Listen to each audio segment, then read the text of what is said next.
On to the next project for the day. This is the cab air conditioner. I've been losing Freon, refrigerant, whatever you want to call it. I don't know if this is going to show up on video here. So I got an ultraviolet light. See the yellow down in there?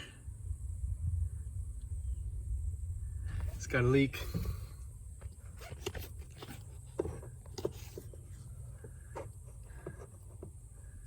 All those yellow dots show the leakage, but right there on the side, it's a little bit more visible, I think, with the naked eye.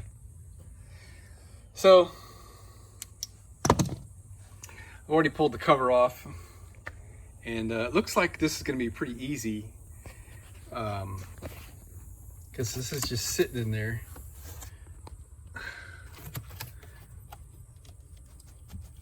Alright, so what we're going to have to do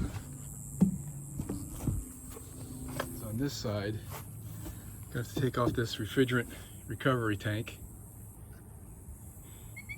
Hopefully I can do this without opening any of the coolant lines, and I could just lay it over. And I may have to take off the air filter. But our refrigerant lines are coming up here. I've already checked those. Those are not leaking. I think I replaced the O-rings on those a long time ago. And those tubes run up back behind here, and that's where the expansion valve is. So there's seals on both sides of the expansion valve. And once I unbolt the expansion valve, I think that evaporator will just slide right in. So, kind of hot out here. Maybe I'll turn the bus around. I lowered it off the jacks, so I'll be closer to my tools.